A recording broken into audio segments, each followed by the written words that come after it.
Frente fria mudou a direção da nuvem de gafanhotos que se aproximava do sul do Brasil. Isso significa que a gente está livre? Não sei. Quem vai responder é o biólogo Magno Castelo Branco, que participa aqui com a gente para falar sobre esse assunto, não só da frente fria, mas tentar explicar um pouquinho dessa nuvem de gafanhoto. Obrigado pela participação aqui conosco, Magno. E, de fato, a gente pode ficar um pouco mais tranquilo, principalmente os agricultores do sul do país, com essa nuvem do gafanhoto, ou ainda é cedo para comemorar? Boa noite, Gustavo. Boa noite a todos os ouvintes. Eu acho que ainda é um pouco cedo para a gente comemorar, né? Realmente esses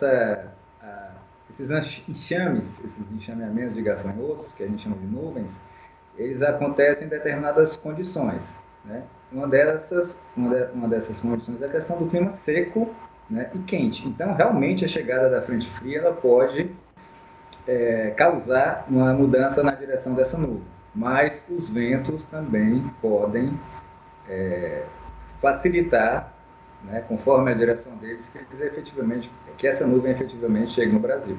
Tá? Então, ainda é momento de atenção, né? A gente não pode baixar a guarda ainda em relação a essa nuvem de gafanhotos que se avizinha, né? E eles têm que o Ministério da Agricultura está fazendo. A nuvem está sendo monitorada de perto e as medidas já estão de prontidão para serem tomadas.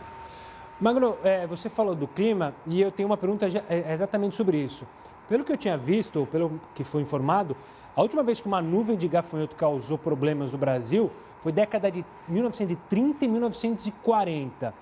E agora ressurge essa possibilidade. Muita gente tem falado que é justamente sobre o desequilíbrio ambiental. O quanto tem de verdade nisso? Não, a gente não pode falar que esses eventos eles estão necessariamente relacionados ao desequilíbrio ambiental. Eles já aconteceram no passado, né? A gente tem, inclusive, na história chinesa, 9 séculos antes de Cristo, já tem histórias de pragas de gafanhotos, nuvens de gafanhotos. Na própria Bíblia tem isso também, né? Então, a gente não pode pegar esse evento, essa nuvem isolada, né? Tudo bem que a última que chegou no Brasil é dos anos 40, 60, a gente não pode usar esse evento isolado para dizer que isso está sendo causado por um desequilíbrio ambiental. Claro, o desequilíbrio ambiental está presente na nossa civilização de maneira bem óbvia, mas a gente não pode efetivamente relacionar esse evento a essa questão do desequilíbrio ecológico que a gente está presenciando. Essas nuvens de gafanhotos, esses enxameamentos, eles precisam de condições bem específicas, né, para que a gente tenha essa situação que a gente está tendo agora. E essa situação ela ocorre com pouca frequência aqui na América do Sul, né? Isso é mais comum na África e na Ásia, mas efetivamente na América do Sul esse fenômeno não é tão comum quanto às vezes ele parece ser. Os gafanhotos essa espécie está presente o tempo todo, só que as condições para que a nuvem se forme, elas não acontecem o tempo todo. Por isso que esses eventos aqui são tão esporádicos. E Magno, só para finalizar essa nossa conversa, você falou, né? O Ministério está acompanhando, os agricultores estão acompanhando, os governos estaduais, principalmente o governo do Rio Grande do Sul está acompanhando, mas qual que é a maneira de lidar caso elas venham ao Brasil?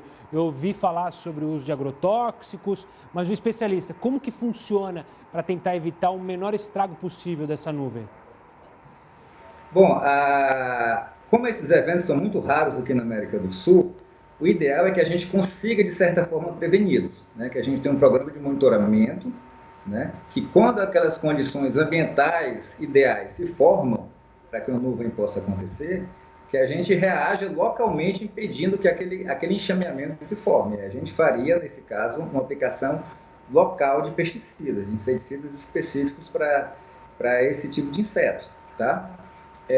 Só que esses eventos são raros, então a gente não consegue monitorar exatamente as dinâmicas, né, que fazem com que esse fenômeno aconteça. Então, o que a gente tem no momento para evitar uma perda de colheita muito grande, se essa nuvem chegar aqui, é realmente a questão do uso infelizmente, é o uso de agrotóxicos. A gente não tem outra maneira de fazer isso, uma vez que o enxame se formou e está se movendo numa velocidade muito rápida. Mas se a gente monitora isso, né, a gente faz uma rede de monitoramento pelo continente, a gente consegue, né, atacar essa nuvem enquanto ela está na sua fase inicial de enxameamento, e aí a gente consegue reduzir o problema se a gente reagir logo no início. Magno, eu quero agradecer demais a sua participação, sua explicação simples, didática, para a gente entender essa, entre aspas, novidade que surgiu e que está, é claro, em todos os jornais, e para você de casa ficar entendido do assunto